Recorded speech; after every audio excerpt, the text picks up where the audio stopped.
Pardon the interruption, but I'm Mike Wilbon. It's International Tuba Day, Tony. Do you like brass instruments? Betcha. In jazz circles, they call me Tony Hornheiser. Yeah. Oh! Yeah. That was not funny. So, not funny at all. I never played an instrument. I'm sort of tone deaf. But didn't you play piano and organ as a kid? Did you do that? Organ, Yeah. keyboards. I played pomp and circumstance for my own high school graduation right here in Chicago. That's great. I didn't march. That's I great. played it. Then Don sat down and played for me as I went and got my diploma.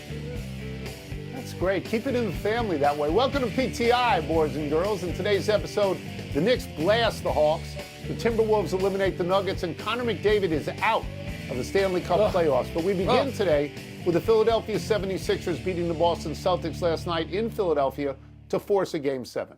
Philadelphia led the whole way. This was the Celtics' second loss in a row after building a 3-1 lead. Game 7 will be played tomorrow night in Boston. But Wilbon, what does Game 6 say about both teams? Tony, it might say stuff I wasn't even willing to say 48 hours ago. And let's start with Philadelphia. So you know that last year, getting Embiid and Paul George to combine with Maxey, you know how much I love that. And then you ripped me the whole year because I looked like a dope because they couldn't even get out there and the team was terrible. That's okay. Right. So this year started and went pretty much the same direction. I still love those guys. You know that. I root for them. I do. And Nick Nurse, who I know, the head coach, I really like Nick Nurse. You know he's a good coach, wins a championship ring. So what it says about Philadelphia is this is what some of us thought. This is clearly what they thought when they put this team together. Tony, I don't know what it says about the Celtics. You and I have chronicled this. We've talked about for years. They throw a clunker in. They miss threes. If they shoot below 32 or 33%, they lose. If they shoot about 35, they'll blow your doors off. But now this is 3 times in a series, Tone. It says they're stubborn and arrogant, and maybe they'll get beaten. It'll be a huge upset. They don't want to go to a plan B. I don't believe with players that good, you don't have one. They just don't want to do it. But it says, wow, I now love this series. Yeah, so I had this one completely wrong. Me too. I thought that Boston was going to win, and honestly, I thought they were going to win by a lot. So I'm searching for explanations here or trying to come up with theories. So bear with me a little bit. Bear with me a little bit. Last night, Jason Tatum went out in the third quarter. When he came back, he did not re-enter the game. Now, I'm sure he's going to be okay for Game 7, but my theory or my question revolves around him. It's great that he came back when he did. They closed the season 13-3 with him. It was a remarkable comeback. Yeah. But the Celtics were very good without him. Jaylen Brown was great without him. And now that he is back, all I'm wondering is this, and I don't see how it's possible because they were 13-3 with him, but is there something wrong with the chemistry now that he is back that this would happen? And the alternative is, or is it just the three-point shooting? Let me give you numbers on the three-point shooting that you already know. Under Joe Mazzulla, the Celtics are 17-1 in playoff games when they shoot 40% or more in threes. They are 19-9 when they're under that. But here's what they shot the last 2 games. 29% last night, 28% the time before that. That's 28 for 80, and they shoot 1 million threes, and you're right, they're stubborn. They win that way, they lose that way, so maybe it's just the threes. Let me ask you this. Do you know the last time the Philadelphia 76ers eliminated the Celtics from the playoffs? Do you know the last time? It was probably a team with Wilt. No, it's after Wilt, but it's a long time ago. It's 1982. It's Julius and Bird. It's 1982. It's a long time. Man, you're working on a half century with the last time. I can't wait for Game 7. I can't wait. Can't wait for that Game 7 now. Can't believe there is one. We had unexpected results in the other 2 games last night, too. The Knicks crushed the Hawks, killed them, led by 25 at the end of the first, 47 at the half, 51 at the buzzer. And in Minnesota, a Timberwolves team without Anthony Edwards, without Dante DiVincenzo, without Ayo Dosunmu, my man, somehow beat the Nuggets by 12. So, the Knicks and the T-Wolves advanced, Tone, whose win was more impressive to you? On the cosmic level, Minnesota's win is more impressive because Minnesota won a series against a team that is a recent NBA champion. And the co-hosts on this show did not expect them to win at all. They did not have their starting backcourt at all, including the most important and most valuable player on the team. And he didn't play at all. And they still won this. And it is a feather in their cap that they won this. As I said, we didn't see it coming. But on the jump and shout level, oh, it's the Knicks.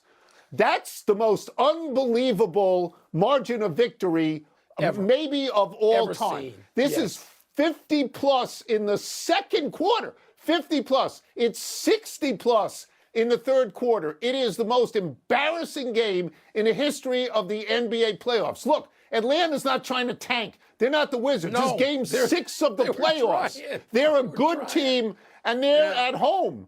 All right? And there is a historic loss. What are my notes here? Adam Silver had to be cringing watching this. I'll tell you the truth, Mike. Middle of the third quarter, I stopped. It was too cruel for me. When I texted you, it was a train wreck. I texted you from the flight, and you were gone already. And I said, hey, it's 56, because I just got on a plane, sat down in my seat, got ESPN. That's why I booked that particular flight. And I'm looking at the score thinking the Chiron's wrong. This can't be a score in a playoff game. And that's what I texted you to say, is this right? Are you watching this? But Tony, you can't go with that game. You got to go with your first instinct. That's what I'm saying. On the cosmic level, it's Minnesota. Yes, it is Minnesota. But Mike, this is a true story. I go out to walk the dog last night. The television is on. The game is on. I'm not paying that much attention. I get back, and on the bottom of the screen, it says something like 63-21. And I go, whoa, that's got to be wrong, because it's a second quarter. And then the Knicks hit a shot, and it moves to 65-21. And I go, oh, my God, that's the actual score in the second. Oh, my it's God. Unbelievable. Right. Tony, what do you do now with Denver? They've lost in the second round, and first round since winning that title. We know the Joker is great. Nobody's not arguing that. But it looks like, to me, you have to break them up. They've changed coaches. They've moved players around the periphery. Maybe.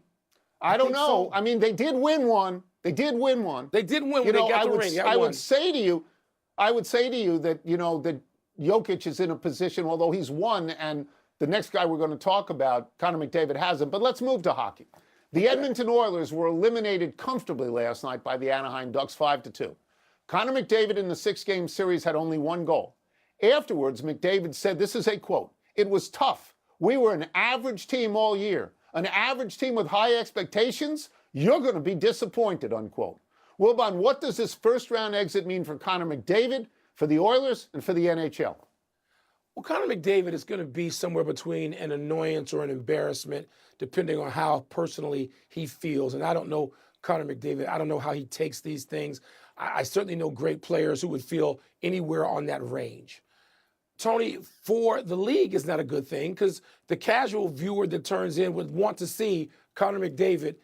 We got a long time to play hockey, like basketball. These playoffs go until mid-June, and there's no Connor McDavid and Draisaitl. And what it means for that team is, do you have to?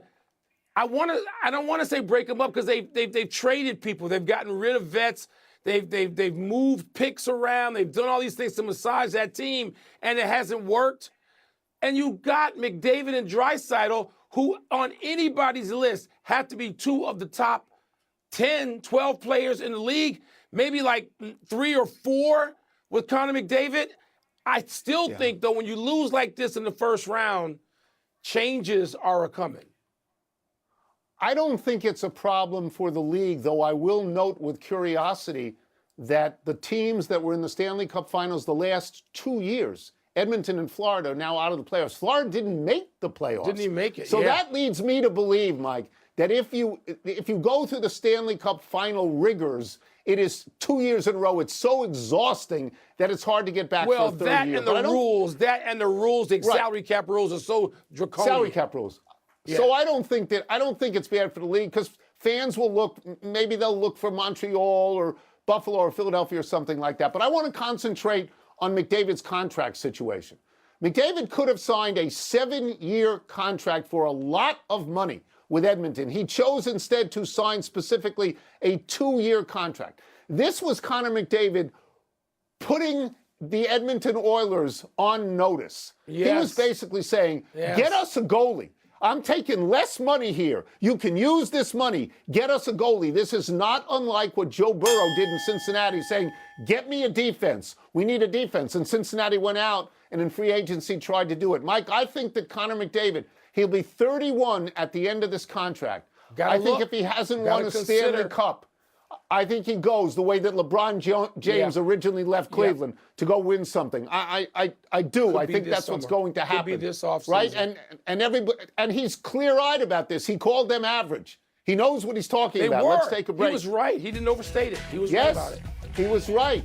Coming up, Quinn Hughes meant to shoot this puck off a defender's skate. What is the word for that? And the Kentucky Derby is tomorrow, which means Anthony Kornheiser is going to make us talk about the horses. Well, only because 30 or 40 million people watch that race. Only because every year it's one of the top 5. It's still that many? Yeah, oh, yeah. Yes, the Kentucky Derby. Yeah, not the others. Pardon the Interruption is brought to you. Time to enter the octagon of lexicon was first. Quinn Hughes' game-winning goal was blank. My word is surreptitious. He's not aiming at the goal. I mean, watch carefully when they show the video. He's aiming way right of the goal. What is he aiming at? He's aiming at the skate of a Dallas defender. It is his intention to hit the skate, have the puck carom around the goalie, and go in. And it happens. And it's fantastic. It's a combination of geometry and intellect. It's truly fabulous. And talking about fabulous, how about the Hughes brothers so far this year? Jack gets a goal that wins the Olympics, and Quinn gets these 2 goals last night and sends Minnesota into the second round for the first time in 11 years. Well, I want to concentrate on the intellect part that you mentioned. My word is genius. Because people may think that's a fluke or an accident. It isn't. It isn't an accident. Tony, guys practice things. When you go to practice, you're an old-fashioned sports writer like we were. And you could go into practice. You and I saw things that defied explanation or common sense, that these guys are like artists. And they do these things, they practice them. You remember when Sonny Jurgensen, the great now late Sonny Jurgensen, was in his 60s, and he could throw a spiral behind his back at practice, at Redskins practice. He had been retired for 25 years. He could throw a tight spiral behind his back 25 yards to a receiver and hit him dead in the hands. And you're like, how does he do this? Because guys practice this stuff or at least they used to. And one of the things I think the sports suffer from now, they don't have as many days and sessions to practice. But Hughes is looking at that skate. He has studied it. He knows the angles. He knows that skater, that defenseman is likely to be there. And this is genius. And there's way too little of it because people are telling us he had 25, 5, 5, 5, and 5 instead of opening their eyes and paying attention to the genius on the ice, the court, or the field. It's why when they do those skills challenges at the All-Star game in hockey, it's unbelievable what they can do with the puck. It's unbelievable. What they practice. What's next? Renegade is a blank favorite for tomorrow's Kentucky Derby. My word is uneasy. Renegade is a 4-1 favorite right now. That's pretty long odds for a favorite. People are concerned that he drew the post position 1, the far inside in the Kentucky Derby. That is a circumstance where you can get pinched early. You can lose the Derby in the first 100 yards. You want early speed in a horse from the 1 hole, and he happens to be a closer. So it works against him. I talked to our friend Andy Beyer today, who knows more about horse racing than anyone on earth. And Andy is putting his money on a horse called Further Ado, which is right now 7-1, not 4-1, 7-1. Andy said he saw him race in the Bluegrass Stakes in Keeneland earlier this year, where he won by 11 lengths. And Andy said it was absolutely a spectacular performance. And he also said that last year at Keeneland, in a maiden race, he won by 20 lengths. You know, now Keeneland is Kentucky, and the last time I looked, so's the Derby. And I'm going to go with Andy and my friend Eddie, who also likes Further Ado. I know how much this fascinates and excites you. I'm going to get to a little story in a second. Renegade is a challenged favorite because of being in the one hole. I mean, if this is, you know, the last time a horse won the Kentucky Derby from that spot? I do. It's 1986. Come on. Yeah, it's 40 Ferdinand. years. Yeah. 1986. So it's not going to happen. Let me tell you this. You know how I don't watch, I won't watch, I refuse to watch. I don't know where I got this from because let me tell you something. My father's favorite thing other than boxing, was horse racing. And so he is rolling those were the over sports, in his boxing and horse grave racing. that I will do. And I have gone to Kentucky and spent 2 different weeks with Andrew Beyer. But the most fascinating thing is walking around with Beyer, who is more famous than any jockey, trainer, maybe not trainer, or horse, is being there with Beyer. I've done that, but then I leave on Saturday, Tone. I've never seen the Derby because I go back to the NBA playoffs. I've never seen one. I've been there for the week. I like the Derby. And remember this, they are the Beyer speed figures, the most important statistic in horse racing. It's his. The Beyer speed figures, not the Wilbon speed figures. That's the final word. Let's take one last break. Still to come, the president of the swooning Mets makes a statement about manager Carlos Mendoza. And will the Rockets push the Lakers to a Game 7 tonight? Can't wait to see that. Also, not the Hornheiser speed figures. No, they're Andy Beyer's. If he likes this horse. Big Finish is brought to you by Car Shield. Call, drive, and save. Happy time, people. Happy 64th birthday, Gary Clark. When Joe Gibbs was coaching the Washington football team to 3 Super Bowl championships, he did it with 3 different starting quarterbacks, Joe Theismann, Doug Williams, and Mark Rippon. But Gibbs' main receiving corps had a longer tenure than the quarterbacks. Gary Clark and Ricky Sanders were together for 2 of the Super Bowl wins, and Art Monk was there for all 3. Clark was a second-round supplemental draft pick out of James Madison in 1984. During his time in Washington, he ended up with 549 catches, 4th all-time in franchise history, 8,742 yards, 3rd all-time, and 58 receiving touchdowns, 4th all-time. Clark was 5'9", played way bigger. Gary Clark was one tough dude. And I can make the case that he's a Hall of Famer. If you look at impact, and don't get totally just blown away because you have to have certain numbers. Impact on Super Bowl winning teams. I can make the case for Gary Clark going in. I can. Happy anniversary, Bob Feller. On this day 71 years ago, the fireballing right-hander to his 12th one-hitter, a major league record, as Cleveland beat Boston 2-0.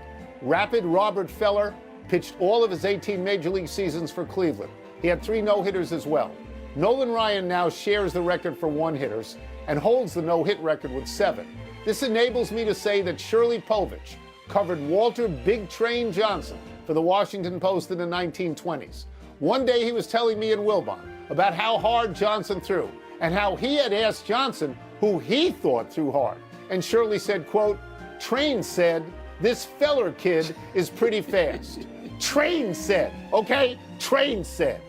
There was no follow-up to that, just like there was no follow-up another time, and it might have been both of us or just me, when you talked to Shirley, and he didn't dwell in the past all that much, but he also said, Ruth told me.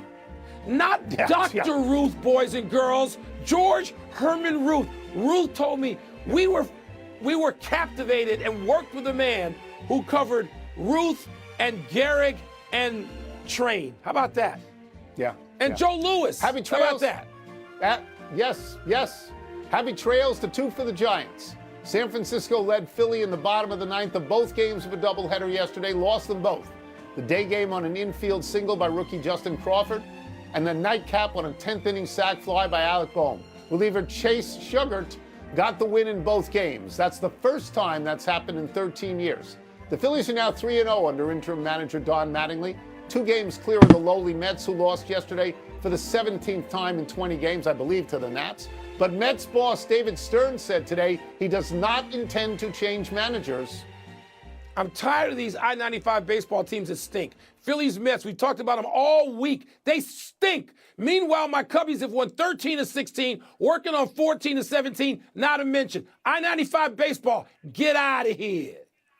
Quickly to the big finish. 3 game sixes in the NBA tonight. Which series goes to 7? Tone, Pistons, Raptors, Rockets all win to force game 7s, all of them. Caitlin Clark scored 21, but banged her knee in her preseason debut for the Fever last night. Your thoughts? Preseason doesn't mean anything. She'll be there when the bell rings. Cubs second baseman Nico Horner left today's game with left-sided neck tightness. Cause for concern, Mr. Cub? He's the best all-around player on the team right now. Again, 13 out of 16 we'd won going into this afternoon at Wrigley. Pirates center fielder O'Neal Cruz fed a banana to Punxsutawney Phil. What do you make of that? I thought Punxsutawney Phil's moment was in February. It's April. Yeah, what me is too. this? Last one. 3 game sixes in the NHL tonight. Will the Canadiens, Sabres, and Golden Knights all advance? A lot of game 6s. Canadians advance at home. Sabres and Knights lose on the road. We're out of time. We're going to try to do better the next time. And I'm Tony Kornheiser. I'm Mike Wilbon. Have a great weekend, knuckleheads. And now, watch those game 6s, all of them. Here's Punxsutawney